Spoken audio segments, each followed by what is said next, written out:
dan tidak mengerjakannya kecuali di sholat tidak mengerjakannya di sholat maktubah, maksudnya di sholat sunnah. Di sholat dalam kendaraan, menghadap itu dikerjakan di sholat sunnah, tidak di sholat wajib. Pertanyaannya, memang kalau sholat wajib tidak boleh dalam kendaraan?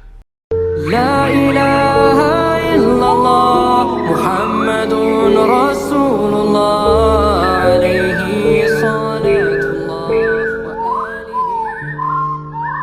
Assalamualaikum warahmatullahi wabarakatuh. A'udzubillahi min hamzihi wa nafthihi wa nafsi. Bismillahirrahmanirrahim. Alhamdulillah. Wassalatu wassalamu ala Rasulullah ala nabiyina Muhammadin wa ala alihi washabihi wa man wala ila yaumil qiyamah wa la hawla wa quwwata illa billah. Wajibillah minasyaitonir rajim. Bismillah. Huwallazi arsala rasulahu bil huda wa dinil haq liyadhhirahu ala dini kulli walau karihal musyrikun. Alhamdulillah nahmaduhu wa nasta'inu wa nastaghfiruh wa na'udzubillahi min shururi anfusina wa sayyiati a'malina may yahdihillahu fala mudilla lahu wa may yudhlil fala hadiyalah. Rabbi shrah li sadri wa yassir li amri wa hlul 'uqdatam min lisani yafqahu qawli. Amma ba'du. Alhamdulillahirabbil alamin, rabbis samawati wal ard. Tuhan kita yakni Allah Subhanahu wa taala, penguasa langit dan bumi beserta isinya, yang senantiasa memberikan kita nikmat iman, nikmat Islam, nikmat panjang umur, nikmat sehat walafiat, nikmat beribadah, nikmat talibul ilmi, nikmat memiliki saudara seiman, nikmat mendapatkan waktu yang potensial. Salah satunya kita masih diberi kesempatan untuk kita kajian kali ini. Salawat serta salam tak lupa kita haturkan kepada junjungan kita, suri teladan kita, Sayyidina wa Habibina wa Nabiyina wa Rasulina wa Maulana wa Safina wa Sukrina wa Qurratu Ayunina Muhammad sallallahu alaihi wasallam. Ya ikhwan fillah, jazakumullah wa yakum. Kita bertemu lagi di channel Milenium Mengaji, bekerja sama dengan kajian hadis online atau KH official. Masih di kitab Bulughul Maram karya Al-Hafiz Ibnu Hajar Asqalani. Masuk ke dalam bab syarah sholat di nomor hadis 220. Alhamdulillah kita sudah melewati 200 lebih hadis. Dan bila teman-teman yang ketinggalan bisa melihat di channel kami, di channel Milenium Mengaji atau KHO Official, di podcast Bulughul Maram, bisa dilihat dari hadis pertama sampai hadis yang terakhir. Tamam, kajian kami masih dipandu oleh Al-Mukarram Al-Ustadz Ali Hafizullah. Alhamdulillah beliau sudah hadir di antara kita. Semoga beliau selalu diberikan kesehatan, diberikan kekuatan, diberikan kemurahan rezeki, dan dimudahkan segala urusan. Selanjutnya mari sama-sama kita simak kajian kita kali ini. Bila ada pertanyaan bisa ditanyakan di kolom komentar. Insya Allah kita akan bahas pada kesempatan yang tepat. Semoga berguna bagi ikhwanul fillah. Selaku penuntut ilmu dan wabil khusus anak Al-Fakir. Dan tanpa berpanjang kata, untuk waktu dan tempat gurunya Ustadz Ali Al-Mukarram, tafadhol mazkur. Assalamualaikum warahmatullahi wabarakatuh. Waalaikumsalam warahmatullahi wabarakatuh. Alhamdulillah. Alhamdulillah. Wa na'udzu billahi min syururi anfusina wa sayyi'ati a'malina. Asyhadu an la ilaha illallah wa asyhadu anna Muhammadan abduhu wa rasuluh. Alhamdulillah. Ya ayyuhalladzina amanu taqullaha haqqa tuqatih wa la tamutunna.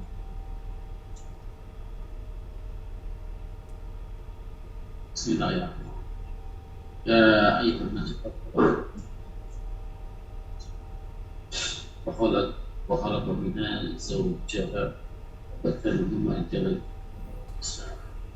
كثيرا إن الله كان عليكم رقيبا. اللهم صل على محمد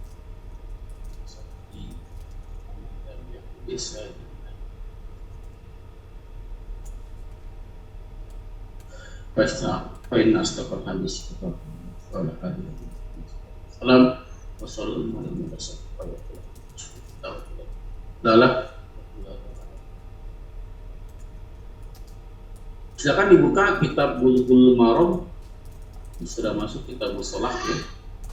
Babu surutis sholat, bab syarat-syarat sholat. Hadis ke 220. An Ali bin Talqi radhiyallahu anhu, semoga Allah meridhoinya, qala Rasulullah, telah bersabda Rasulullah sallallahu alaihi wasallam, idza fasa ahadukum, fasa itu buang angin, kentut. Apabila salah satu di antara kamu buang atau sengaja ataupun pasan, ya, bisolati, di dalam sholat, fal yang sorif, maka hendaklah berbalik, batal sholat, ya, hentikan sholatnya, wal yatawaddo, dan hendaklah berwudu, wal yuqi di sholat, dan hendaklah ulangi sholat, mengulang sholat. Wahul khamsah wasohau Ibnu Hibban. Dalam hadis yang lain, yang lihat ini di kitab ada di Muslim, ya, Bukhari Muslim, la yaqbalullah, Allah tidak menerima salat ahadukum, salah satu di antara kamu, tidak ahadas, jika berhadas, ya, hatta yatawaddo, hingga dia berwudu, ya, dia maka hadas di sini hadas kecil, ya, tentu maksud hadas kecil, tapi maksudnya karena di bab syarat-syarat sholat, maka syarat yang pertama adalah bersihnya dari hadas. Syarat sah sholat harus bersih dari hadas. Kalau hadas kecil dengan wudu, hadas besar dengan mandi. Ya, hadisnya sahih.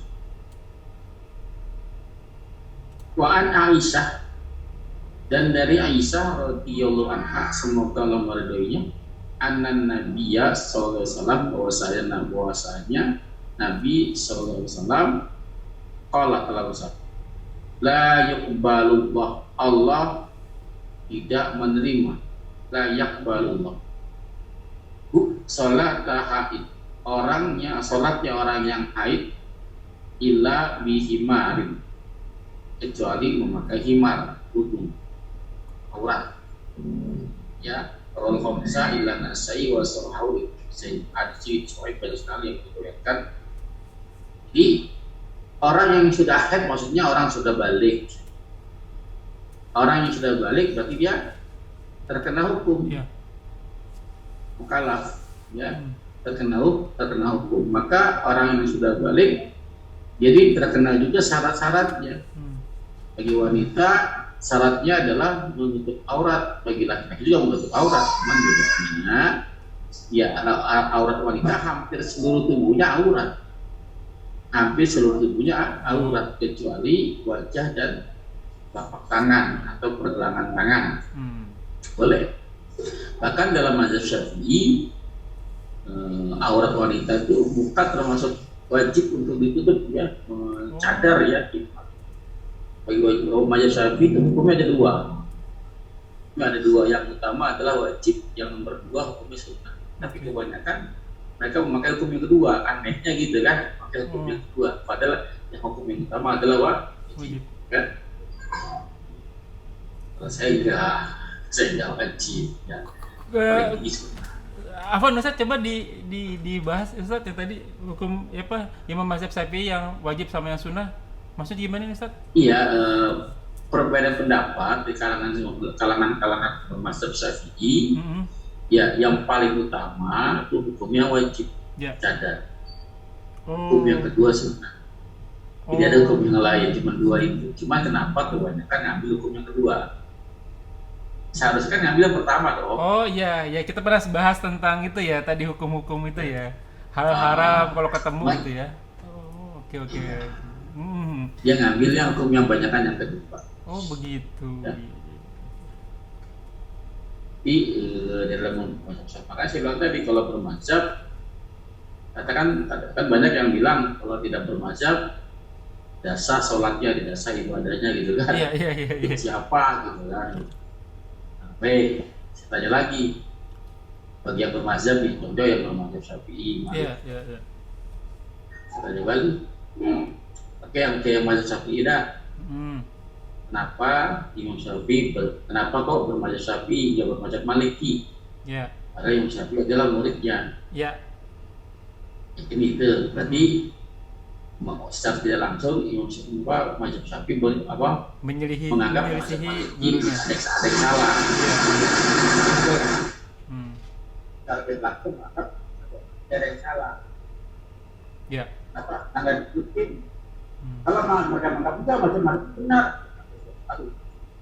Ya, ya. Yang kedua, ada yang Afwan Ustaz, lama-lama hilang suaranya. Hilang suaranya? Nah, itu bagus sekarang.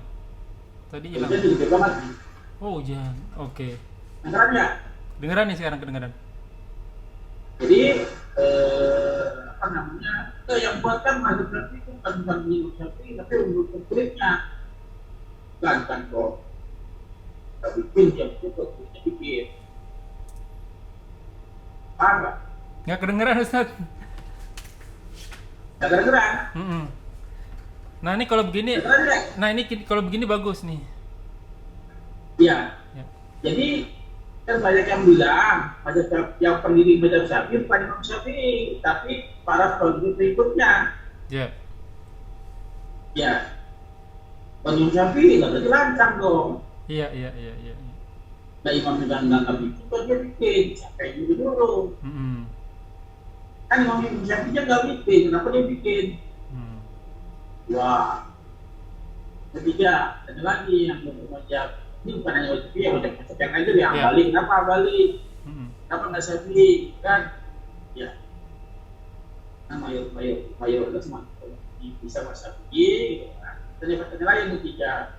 Baik, kalau bermazhab Syafi'i, kan Imam Syafi'i itu ada qaul qadim, ada qaul jadi. Yeah. Kalau yang lama sama qaul yang baru, kan? Yeah. Fatwa yang lama dan fatwa yang baru. Antum yang mana? Ya kan? Ya. Antum fatwa yang lama apa yang baru nih kalau nama Imam Syafi'i? Anda yang baru, yang fatwa yang lama salah dong? Enggak ya, gimana sih? Saya fatwa yang lama, yang baru salah dong? Iya. Iya. Segi masa kita gitu kan? Iya. Kan gitu. Ya kalau dia mau jadi. Terus yang berikutnya ada lagi. Boleh nggak pindah-pindah mazhab? Kalau saya bermazhab Syafi'i, boleh nggak saya bermazhab di luar Syafi'i? Atau saya mengamalkan Syafi'i? Boleh nggak saya mengamalkan mazhab yang lain? Kalau misalnya ada satu masalah, ada persoalan yang hukumnya bertentangan dengan yang dipakai oleh mazhab Syafi'i kebanyakan. Ya. Boleh nggak saya katakan saya ambil mazhab Maliki? Karena pada kasus ini Maliki yang benar. Ya. Boleh nggak saya ambil? Contoh kasus itu atau pembatal dan nempel pada satu haji, kesetuhan berubah mazhab. Boleh nggak? Perubahan. Dan mazhab Syafi'i kalau dipraktekkan di Indonesia hanya sebatas sholat sama puasa dua, sholat sama wudhu dua kali. Yang bersuci doang. Ya, muamalah nggak bisa tuh, contoh muamalah. Dalam mazhab itu dia kalau beli bayar dulu, harus terima. Tapi ada ijab kabul di situ. Ya, antum makan bakso kan makan dulu. Iya. Kalau dibungkus.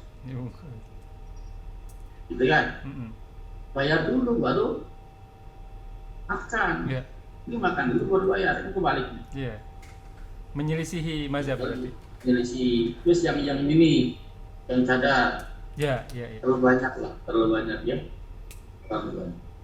Tanya saya, di tas mazhab, bukan saya tidak bermazhab, saya pakai mazhab semua, saya pakai mana yang betul, yang benar dalam satu kasus. Ya. Jelas ya? Masya Allah. Saya senang sebenarnya kalau bahas mazhab terus. Cuman buat buat pengetahuan ya. Lanjut Ustaz. Jadi tidak sah sholatnya orang yang sudah haid kalau tidak menutup aurat. Ya laki-laki sama yang mengenai perempuan laki ya syaratnya yang berdua adalah menutup aurat. Nah, menutup aurat hukumnya apa? Wajib. Wajib. Mm-mm. Karena syarat sahnya sholat, tidak sah sholat kalau auratnya terbuka. Perempuan rambutnya kelihatan satu pada saat sholat, satu helai rambut kelihatan batal sholat. Batal sholat. Pada saat sujud tumitnya kelihatan batal sholat. Iya. Jelas ya? Jelas. Nah, menutupnya itu syariat. Gak boleh gak ditaati. Menutup aurat hukumnya Wajib. Gak bisa ditaati. Cara menutup auratnya itu bukan masalah ibadah, itu keduniaan. Oh, oke. Menutup aurat itu masalah ibadah. Jelas ya? Ya. Caranya menutup aurat itu keduniaan. Antum boleh pakai celana, saya pakai sarung. Yang penting menutup Aurat. aurat. Nanti ada di hadis bawah nih, perempuan boleh nggak saya sholat nggak pakai mukena gitu kan, nggak pakai kerudung tapi pakai gamis, boleh. Tanpa bersarung, boleh. Artinya nggak pakai mukena juga boleh, asal Menutup aurat. aurat. Nah caranya dikembalikan itu, boleh pakai mukena bagi yang perempuan, ya boleh pakai gamis syar'i yang panjang gitu kan. Yang penting menutup aurat. Yang laki-laki boleh pakai sarung, boleh pakai celana. Yang penting menutup aurat. Saya ingat ini Ustaz, masalahnya Ustaz. Saya jadi ingat karena menutup aurat suatu ketika nih Ustaz mau sholatnya bagi laki-laki. Kan biasanya ada teman-teman tuh yang pakai celana pendek Ustaz, ya kan. Suatu ketika mau ke sholat ke masjid, sarung nggak ada di masjid, mungkin lagi dicuci. Adanya mukena bawah tuh. Terus dia pakai buat sholat. Memang secara syariat boleh sih Ustadz ya, karena menutup aurat. Tapi bagaimana Ustadz pakai mukena perempuan? Ya boleh, kalau pertanyaan boleh tidak ya boleh kan. Mukena itu bawahnya kan seperti sarung. Seperti sarung, iya. Ada hadis Nabi tentang sirwal, tentang celana.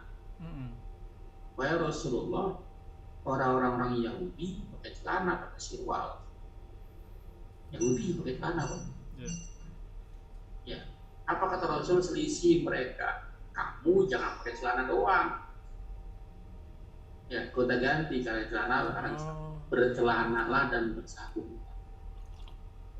Nah, kalau aku pakai sholat cuma pakai celana cingkrang gitu kan, menjadi Yahudi. Kita diceritakan menjadi Yahudi. Kata Rasul apa? Bercelanalah dan bersarunglah.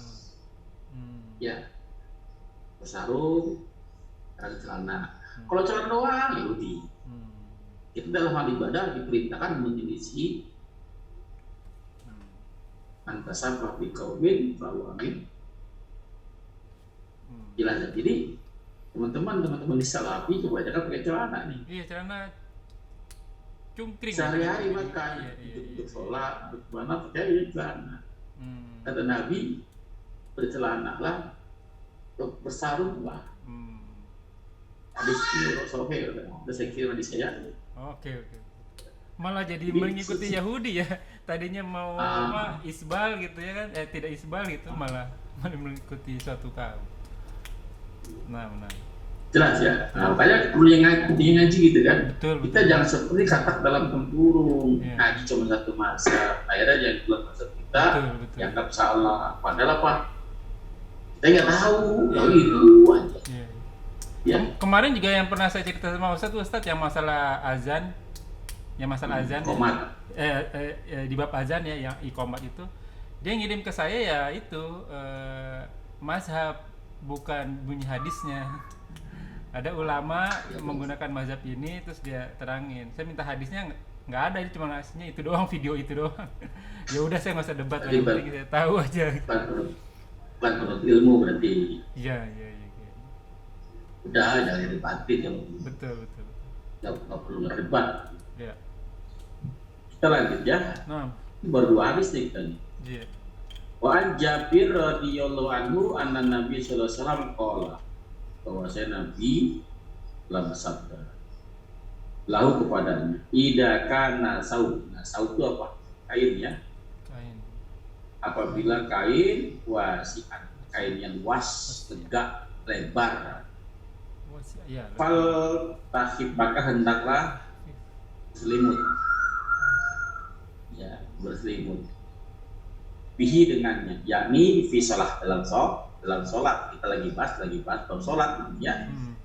Berselimut artinya menutup semua badannya, laki-laki itu kan, atau paham berselimut kan? Iya. Kalau kainnya Luas. Tapi jangan sampai membatasi pergerakan. Jadi aku kayak lemper, enggak? Iya. Enggak bisa suatu tolong khusus susah ya. Baik. Terus ini wali muslim dan bagi muslim hadis 3010 yang 010. Wa khalif dan perselisihannya, diselisihi baina tarifaihi antara dua ujungnya. Artinya apa? Kan selimut ada dua ujung kan? Yeah. Ujung atas, ujung bawah kan? Yeah. Jangan sampai ketemu ujungnya, dua ujung nggak boleh ketemu. Satunya kayak pakai gimana? Pakai apa? Bergoyah. Satu di pundak, satu di pinggang. Iya. Nggak ketemu kan?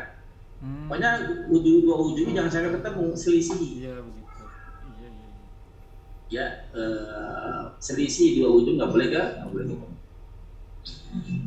Faedah karena doi di doikot, apabila sempit, ya apa namanya, kainnya sempit, kecil, maka fatazir bihi, bersarunglah, cukup dengan bersarung saja.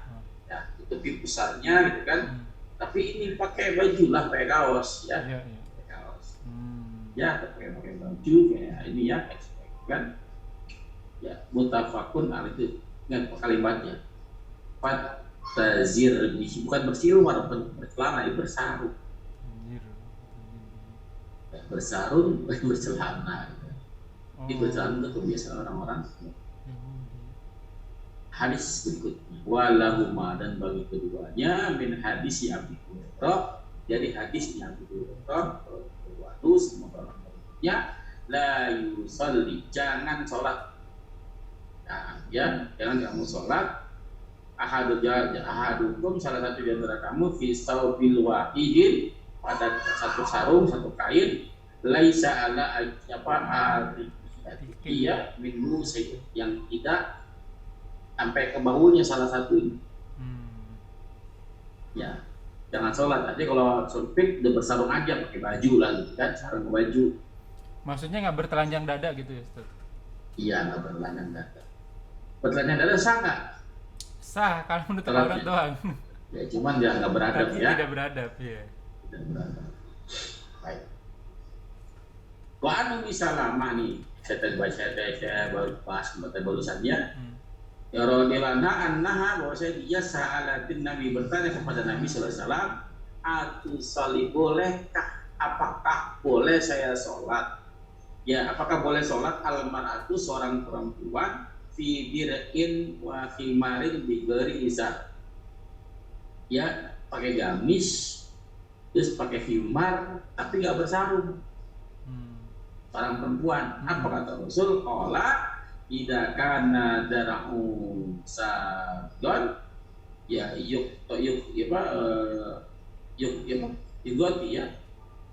juhuro qadamai, boleh saja apabila kainnya tadi, gamisnya tadi menutupi apa sampai ke ujung yang tumitnya, kakinya, sampai kedua kakinya. Ya, yang kelihatan sampai terlihat. Boleh dia apapun itu aurat. Caranya terserah. Oke. Apapun lah. Caranya terserah. Apapun, yang penting menutup aurat. Tujuannya Allah itu ingin mempermudah dalam hal sholat, agar tidak ada alasan untuk kita meninggalkan sholat. Iya. Begitu pula dengan hal zakat. Zakat kan ukurannya berapa kilo? 2,5. Yang ditaati itu 2,5 kilo. Iya. Kalau itu bisa ibadah. Iya. Itu ibadah. Cara bayarnya itu muamalah.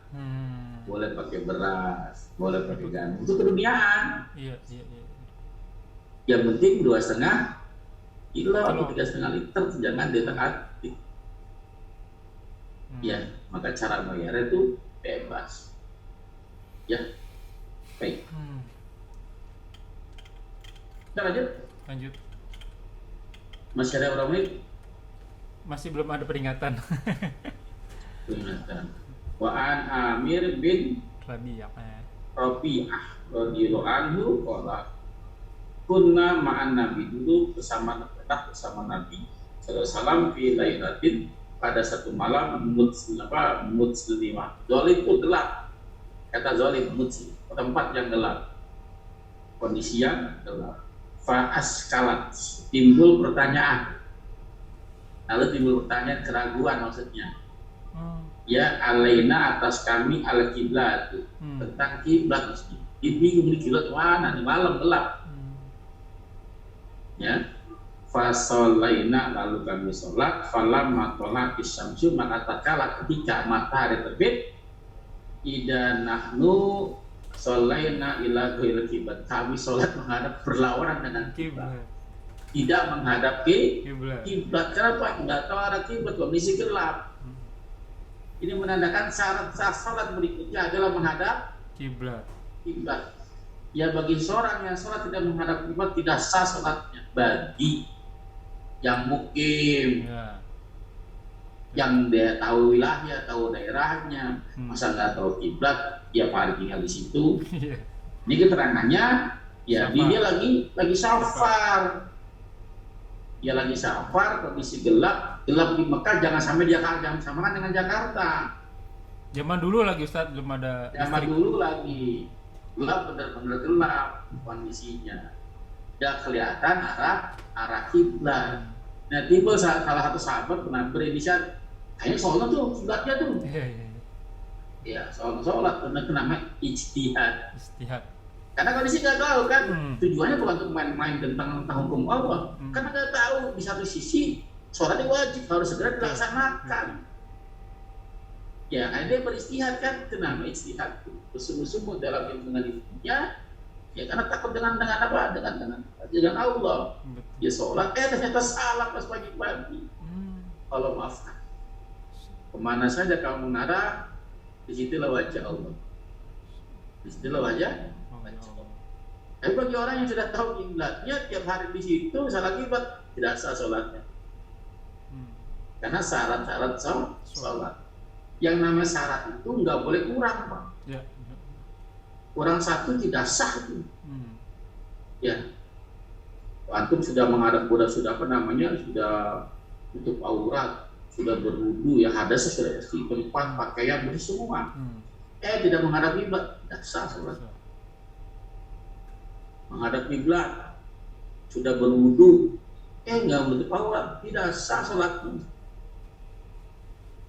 Ya, menutup aurat, sudah menghadap kiblat, nggak berwudu, tidak sah sholat. Tidak boleh kurang sah, tidak boleh kurang. Jelas ya? Jelas. Maka turunlah ayat suratnya soal Al-Baqarah 115. A'udzubillahi minasyaitonir rajim, min hamzihi wa nafthihi wa nafthihi, fa ayna ma tuwallu fasamu wujuhullah, mana saja Pak ya kamu hadapkan wajahmu, itulah wajah. Ya, Al-Baqarah 115. Hadis ini diriwayatkan oleh Tirmizi, wa do'afau, lemah hadisnya secara sanad. Secara sanad lemah, tapi matanya sesuai dengan Quran. Ini yang disebut hadis do'iful sati wa sahihul matni. Ini derajat kedua nih. Jadi hadis itu seluruhnya cuma 4, terbagi 4. Hadis yang sahih di sanad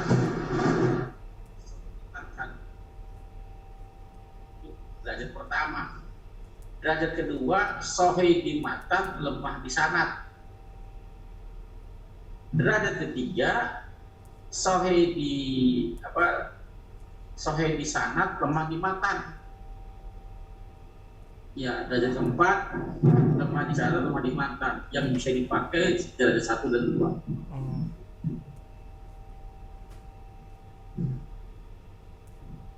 Ya. Wa an Abi Hurairah radhiyallahu anhu qala Rasulullah sallallahu alaihi wasallam ma bainal masyriqi wal maghrib,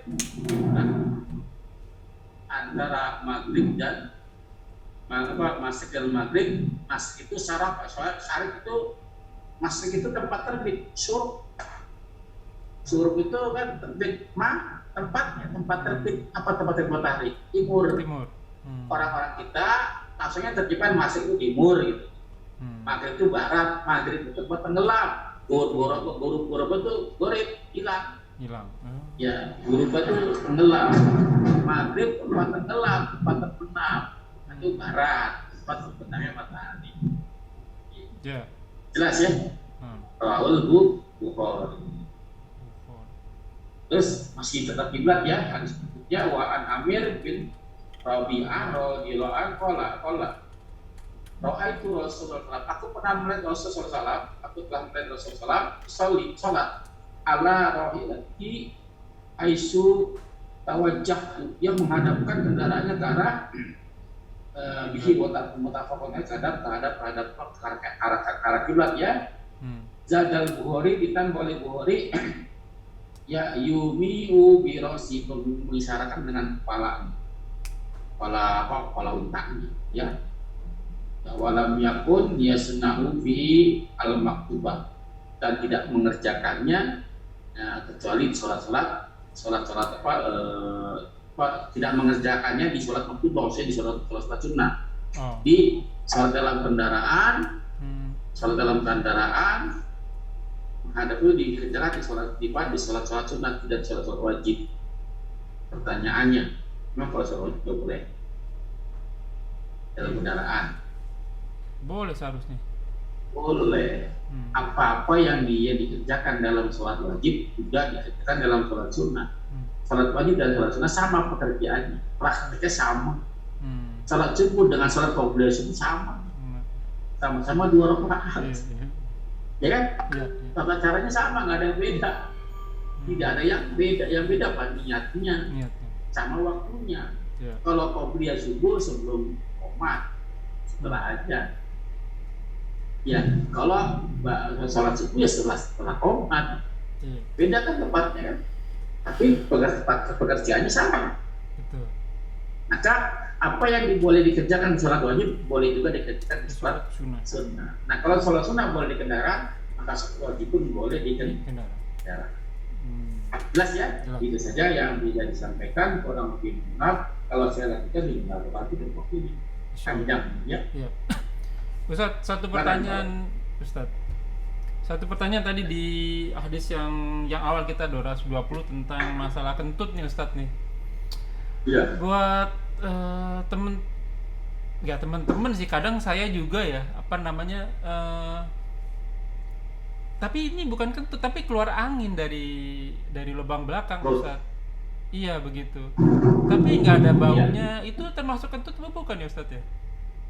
Iya. Itu ada hadisnya, akan datang kepada salah satu di antara kamu asyaiton fi sholatihi, dalam sholat, lalu dia membisikkan, menghayalkan kepada kamu, ya apa kamu berhadas atau tidak, kamu kentut apa enggak. Dia meniup-niupin di bubul sama di bubul. Ditiup-tiupin itu. Namanya tiup kan angin, Pak. Iya kan? Makanya kan doa harus kan apa? Alhamdulillah itu min hamzi. Dari hamzi, dari bisikannya. Min hamzi warna ini dari tiupannya. Nafhau itu meniup tanpa air, tanpa ludah. Tiup itu, itu namanya nafhau. Warna ini dari tiupannya, warna ini nafata dengan tiupan tapi pakai ini, pakai ludah. Dari ludahnya jin, ludahnya setan. Dan ludahin sehingga kita berasa ada yang keluar didiktikan dan keluar bukan. Apa kata Nabi? Jika datang seperti itu, maka ucapkanlah kazabta. Oh, kamu dusta. Dan ucapkanlah kazabta fi nafsi dalam hati. Oh. Kazabta dalam hati, jangan di bibir. Kalau kazabta batal sholat. Iya. Ya, kazabta ucapkan dalam hati. Oh, masya Allah. Syukur Ustaz. Jelas sekali, alhamdulillah. Ada lagi kalau ada saya mau. Iya, sampai di sini dulu. Kita lanjutkan di lain kesempatan, Ustaz. Alhamdulillah rabbil alamin, ya ihwanu fillah, jazakumullah wa iyyakum. Semoga apa yang kita bahas menjadi ladang amal buat kita. Semoga majelis ini diberkahi, semoga amal yang kita kerjakan dan yang akan kita kerjakan diterima oleh Allah Subhanahu wa taala dan menjadi ladang amal tambahan di akhirat kelak. Semoga segala kesalahan kita dimaafkan, diampuni dan diganti pahala yang berlipat ganda dengan kemahamurahannya. Wallahu a'lam bishawab. Tutup dengan kafaratul majelis. Subhanaka allahumma wa bihamdika asyhadu an la ilaha illa anta astaghfiruka wa atubu ilaik. Wa akhiru da'wa wabillahi taufiq wal hidayah. Wassalamualaikum warahmatullahi wabarakatuh.